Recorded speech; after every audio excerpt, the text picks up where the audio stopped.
Olá, este é o programa Nisto Cremos, as grandes verdades da Bíblia. O estudo de hoje é o número 22. Vamos ver o que a Bíblia ensina sobre a conduta cristã, a vida do cristão. Os cristãos, ao receberem de Cristo a promessa da salvação eterna, através do perdão dos pecados, estão, por assim dizer, habilitados para morarem nas mansões celestiais. Na ressurreição, receberão um novo corpo, perfeito, glorificado. Já vimos um pouco disso em vários dos temas que já estudamos e veremos em detalhes no estudo número 26. Mas a Bíblia diz que será uma eternidade na condição de perfeita saúde e disposição física. Bem, sendo assim, poderíamos pensar que, em virtude dessa promessa e expectativa, não haveria qualquer necessidade de o cristão cuidar de sua saúde, de seu corpo, de seus hábitos, de sua conduta no que diz respeito à vida material, natural, moral. Mas não é assim que pensamos. Você já prestou atenção que parece algo intuitivo? Quando alguém se converte a uma religião cristã, se batiza e passa a fazer parte de alguma igreja, ela começa a abandonar maus hábitos como fumar, beber, etc. Essa parece uma atitude bem natural. Mas isso tem um fundamento bíblico? É uma exigência da Bíblia? Ou é apenas um costume, uma tradição? Seria pecado não cuidar da saúde, por exemplo?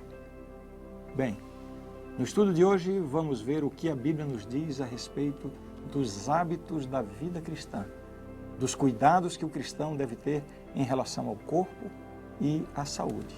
Vamos lá então.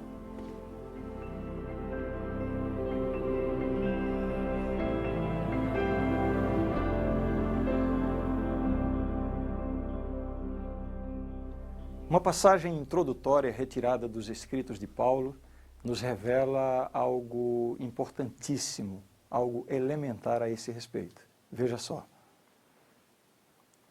Romanos capítulo 12, versos 1 e 2. Rogo-vos, pois, irmãos, pelas misericórdias de Deus, que apresenteis o vosso corpo por sacrifício vivo, santo e agradável a Deus, que é o vosso culto racional. E não vos conformeis com este século, mas transformai-vos pela renovação da vossa mente, para que experimenteis qual seja a boa, agradável e perfeita vontade de Deus. Nas palavras de Jesus, em sua oração sacerdotal, ele diz assim: não peço que os tires do mundo, e sim que os guardes do mal. Eles não são do mundo, como também eu não sou. Santifica-os na verdade, a tua palavra é a verdade. João 17, versos 15 a 17. É muito importante, porém, saber qual a relação entre a conduta do cristão, o seu comportamento e a salvação. Ao determinar o que constitui uma conduta adequada, temos que evitar os dois extremos. O primeiro extremo é aceitar as regras e aplicações de princípios como um meio de obter a salvação. Entendeu? A pessoa se esforçar pelo seu comportamento e se comportar bem, ser diferente do mundo, para, através desse estilo de vida, alcançar a salvação. Isso está errado. O extremo oposto é crer que, se não é o meu bom comportamento que me salva, então, como cristão, eu posso viver de qualquer maneira. A Bíblia também tem uma palavrinha para quem pensa dessa forma. Porque vós, irmãos, fostes chamados à liberdade, porém não useis a liberdade para dar ocasião à carne. Gálatas 5, verso 13. Veja, é impossível em nosso estudo aqui, no tempo que nós temos, abordar todos os aspectos da conduta cristã. Mas eu quero destacar aqui alguns dos principais. Vou falar basicamente sobre 3 pontos.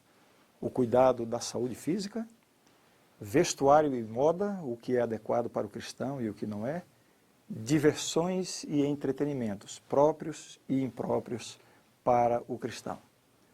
Vamos começar vendo então o cuidado do corpo. No estudo número 21 já falamos diversos aspectos sobre a mordomia do corpo, lembra? Então, para não ser repetitivo, eu vou destacar agora o que a Bíblia ensina sobre alimentação. O interesse de Deus no que as pessoas comem se inicia no primeiro capítulo de Gênesis, o primeiro livro da Bíblia. Ali Deus prescreve o que nós podemos chamar de a dieta original. Foi somente após o dilúvio, ao diminuir a capacidade da terra de produzir alimento, é que foi dada permissão para se consumir carne animal como alimento, mas com restrição contra o uso da carne com sangue e depois com gordura. Veja o que diz o texto. Tudo que se move e vive ser-vos-á para alimento. Como vos dei a erva verde, tudo vos dou agora.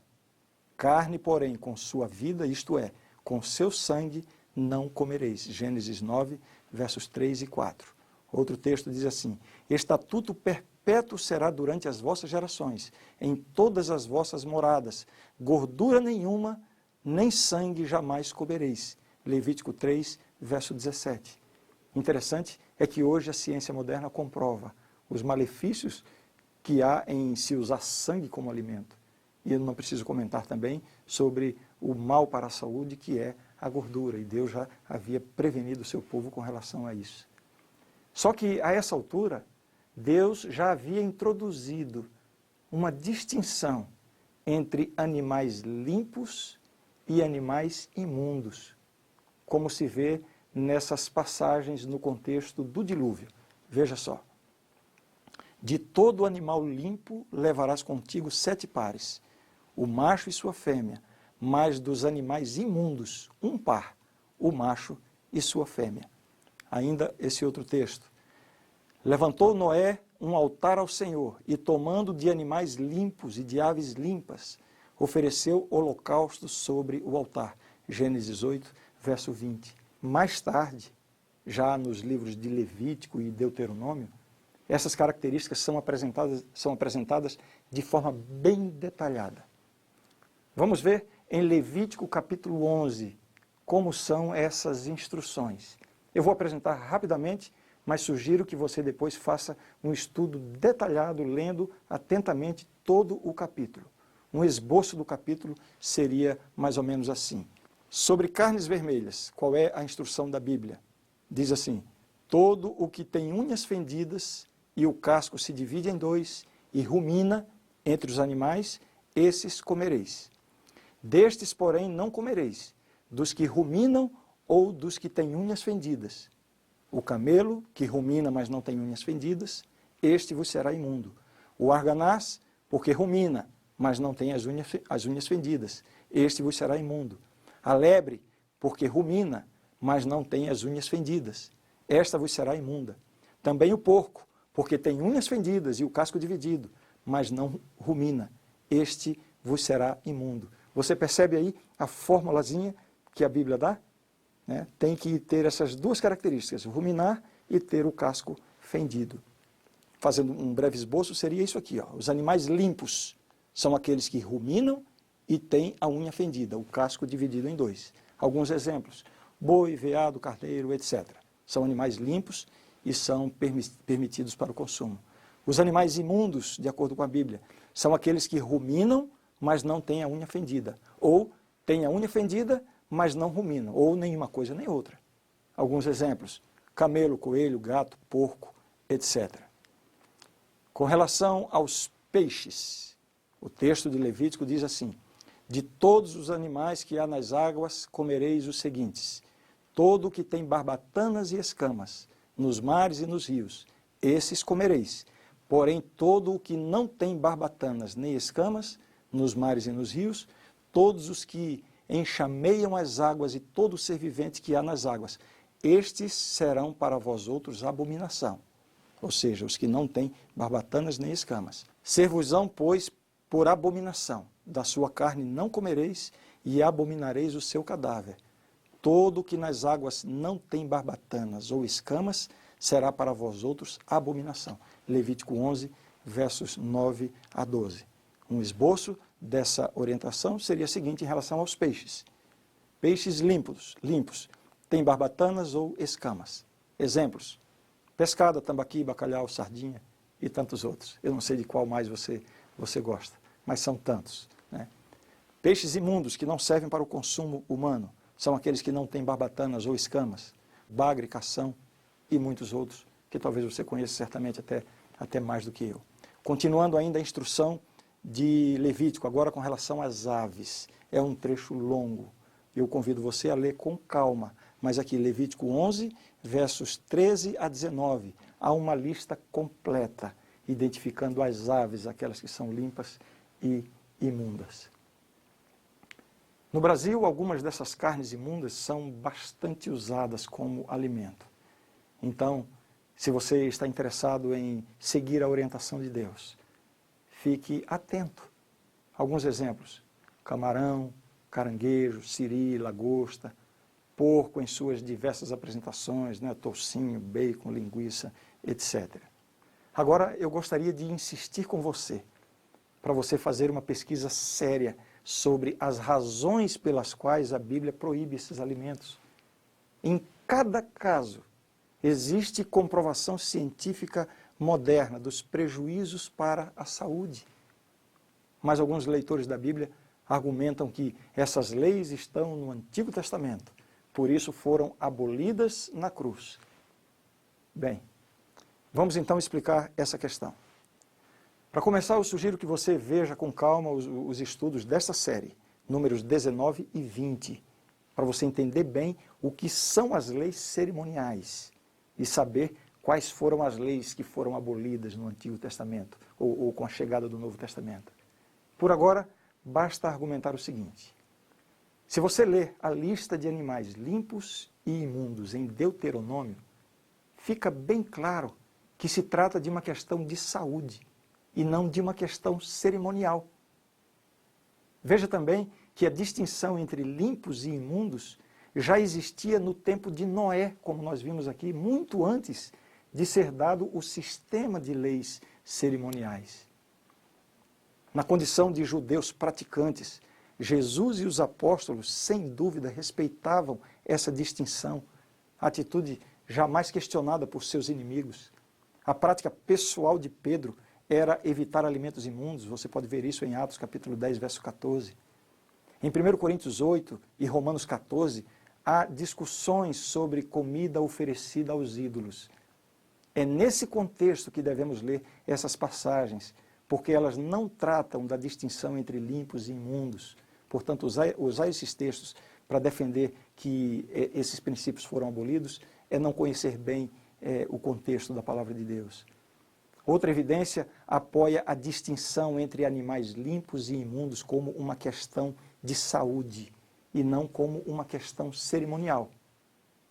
Qual é? A impureza cultual no Antigo Testamento podia ser removida pela limpeza, por um ritual de limpeza.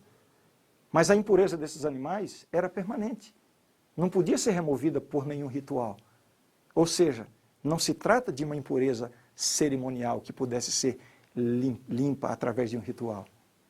Outra coisa, toda vez que um israelita tocava em algo que era cerimonialmente imundo, ele também ficava cerimonialmente imundo. Era o caso de tocar em um cadáver, por exemplo. Mas no caso de tocar um animal imundo, não trazia nenhuma impureza cerimonial. Tanto é que eles trabalhavam com camelo, cavalo e outros animais imundos e não ficavam imundos com esse contato. Essa é a grande evidência de que não se tratava de impureza cerimonial, e sim realmente de uma questão de saúde. Ou seja, carne de porco fazia mal para a saúde no Antigo Testamento e continua fazendo mal até hoje. É isso, simples assim. O mesmo se diz da carne de cachorro, de gato, de cavalo. São animais que não servem para o consumo humano. Agora, por que Deus faz essa exigência? É para o bem dele? De maneira nenhuma. É para o seu bem, é para o meu bem. Bom, ainda sobre os cuidados com a saúde, vale salientar algumas práticas que são comprovadamente prejudiciais e completamente incompatíveis com a conduta de um cristão.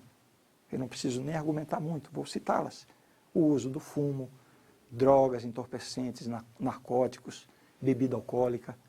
Nós não temos tempo aqui para entrar nos detalhes, mas eu creio que também não seja necessário. Gostaria apenas de um breve comentário sobre a bebida alcoólica. Veja, Deus se comunica conosco através da nossa mente. A mente é o canal de comunicação com Deus. E o álcool afeta as funções mentais diretamente. Isso sem mencionar as tragédias para inúmeras famílias que é o consumo de bebida alcoólica. Não existem níveis seguros de consumo, isso está comprovado. Está comprovado que a iniciação na bebida tende a levar o consumidor a níveis de consumo cada vez mais elevados. Outra coisa, cuidado com as interpretações que fazem por aí de alguns textos bíblicos que falam do vinho.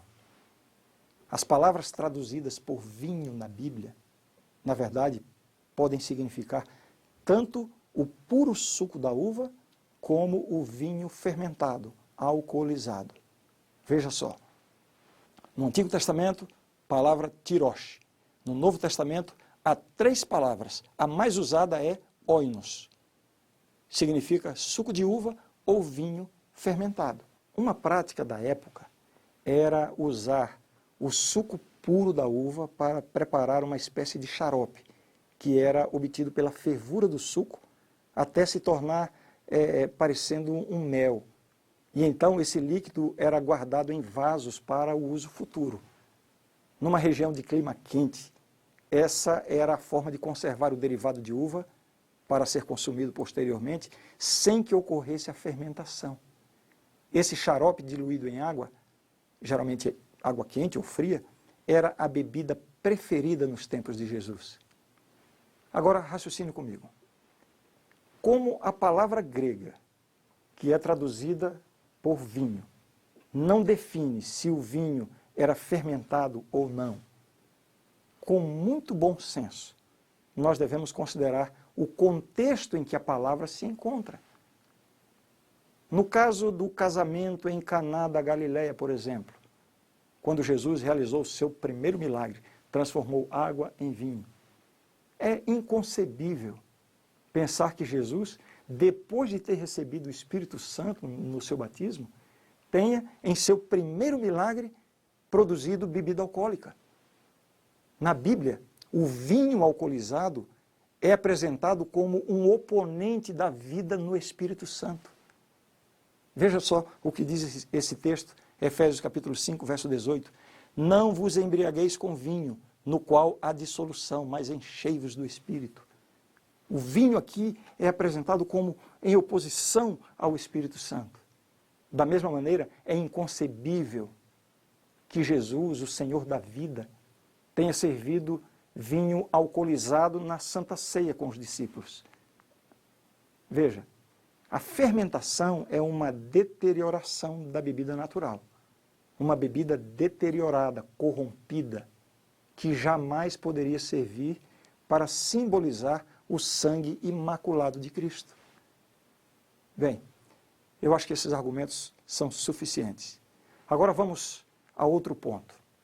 Estamos tratando nesse assunto sobre a conduta do cristão. Já vimos os cuidados que devemos ter com a saúde. Agora eu quero falar um pouquinho sobre a aparência do cristão. Muito se discute nos meios cristãos, nas igrejas, sobre roupa, corte de cabelo, o que é adequado para o cristão, para o homem, para a mulher. Eu até imagino que algumas pessoas gostariam muito que eu apresentasse aqui uma lista de modelos de roupa e de corte de cabelo e de outras coisas. Mas eu já quero antecipar dizendo que eu não vou fazer isso. E sabe por que eu não vou fazer? Porque a Bíblia não faz isso. Esse assunto aqui envolve muito as questões culturais e também climáticas. O que a Bíblia faz é definir princípios norteadores quanto ao vestuário e à aparência exterior. Vejamos alguns desses princípios. Primeiro princípio bíblico com relação à aparência do cristão, que pode se aplicar ao seu vestuário, à maneira como ele se apresenta. O princípio está aqui, 1 Timóteo 2, 9 e 10. Da mesma sorte que as mulheres em traje decente se ataviem com modéstia e bom senso, não com cabeleira frisada e com ouro ou pérolas ou vestuário dispendioso, porém com boas obras, como é próprio às mulheres que professam ser piedosas. O texto está se dirigindo às mulheres, mas o princípio aqui, ele não tem gênero, serve para os homens e para as mulheres. É um princípio que poderíamos resumir em duas palavras: decência e simplicidade. Como é que o cristão deve se vestir? Em primeiro lugar, com decência e simplicidade. Ser simples não é o mesmo que ser simplório. O cristão deve se vestir com bom gosto, no estilo adequado ao momento e também adequado à sua condição socioeconômica. Então, dentro desse aspecto, haverá sim muita distinção entre o estilo de um em relação ao estilo de outro. Mas o importante é o princípio envolvido: decência e não querer chamar a atenção para si mesmo, ou querer mostrar-se superior aos outros, ou seja, simplicidade. Vejamos agora outro princípio bíblico quanto à aparência do cristão. 1 Pedro capítulo 3, versos 3 e 4. Não seja o adorno da esposa o que é exterior, como frisado de cabelos, adereços de ouro, aparato de vestuário. Seja, porém, o homem interior do coração, unido ao incorruptível trajo de um espírito manso e tranquilo, que é de grande valor diante de Deus. Mais uma vez, o texto aqui está se dirigindo às mulheres, mas o princípio envolvido serve para homens e mulheres. O texto está exaltando a condição interior como sendo muito mais importante do que o exterior. Que princípio é esse? É entender isso. O interior mais que o exterior. Onde é que está o pecado, então, nesse aspecto? É quando você começa a se ocupar mais, diria assim, quando você começa a ocupar mais interesse, mais concentração, mais energia, mais dinheiro na sua aparência exterior do que com a sua condição interior. Com esses princípios norteadores, o cristão sincero saberá escolher a roupa certa para cada ocasião, de tal maneira que seja um testemunho de que ele é um verdadeiro seguidor de Jesus e não das celebridades da moda mundana. Falando agora de maneira geral sobre o comportamento cristão, há perguntas que sempre são feitas. Que tipo de música? Que tipo de leitura? Que tipo de programa de televisão? Que tipo de amizades? Que lugares frequentar? E assim, tantas outras perguntas.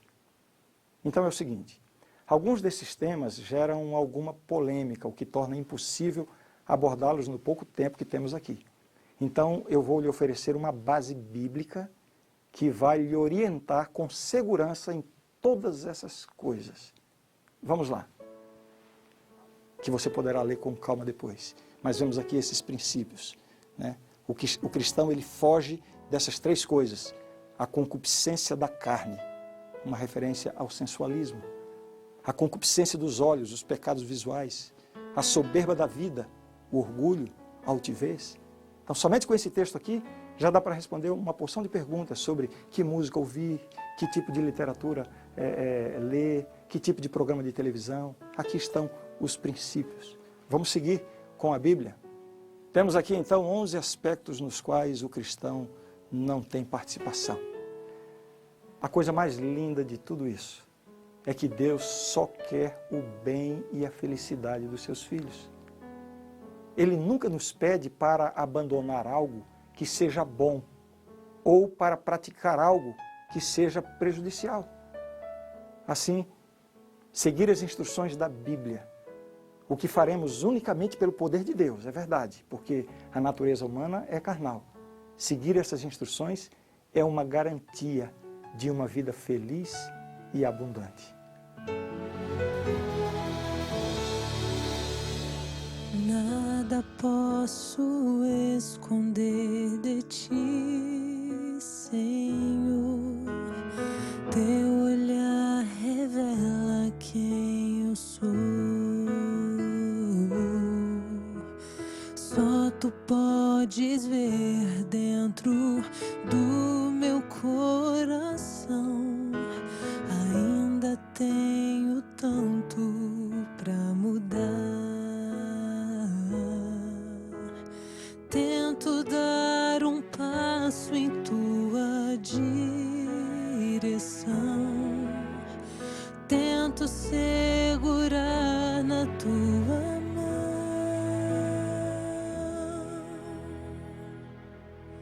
Se eu tomar as asas da alva e voar, se eu habitar no extremo do mar, eu sei que até ali a tua mão me guiará.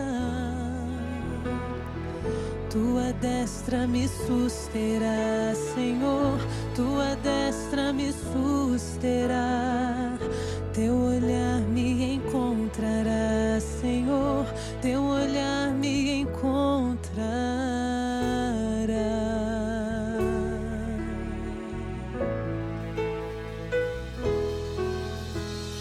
Não rejeite as súplicas de meus lábios, Senhor, até na alegria eu sinto a dor.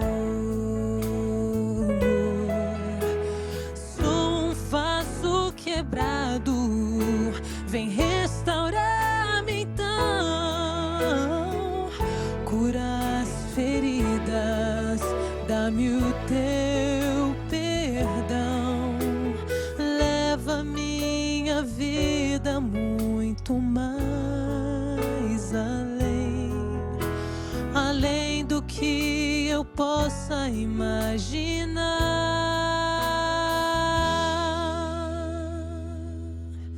Se eu tomar as asas da alva e voar, se eu habitar no extremo do mar, eu sei que até ali a tua mão me guiará. Tua destra me susterá, Senhor, tua destra me susterá. Teu olhar me encontrará, Senhor, teu olhar me encontrará.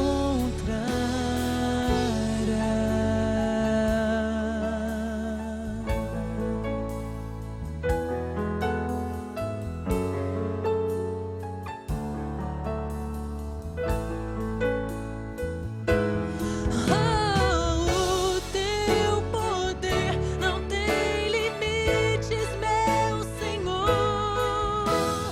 O teu perdão limpou meu coração. Se eu tomar as asas da alva e voar, se eu habitar no extremo do mar, eu sei que até ali a tua mão me guiará. Tua destra me susterá, Senhor, tua destra me susterá. Teu olhar me encontrará, Senhor, teu olhar me encontrará.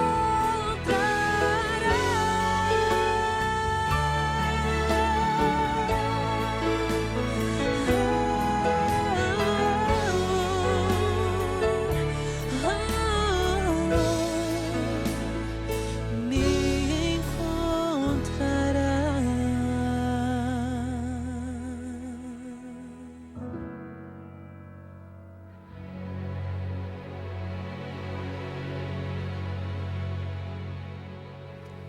A grande verdade do estudo de hoje é esta: somos chamados para ser um povo piedoso, que pensa, sente e age de acordo com os princípios do céu, para que o Espírito recrie em nós o caráter de nosso Senhor.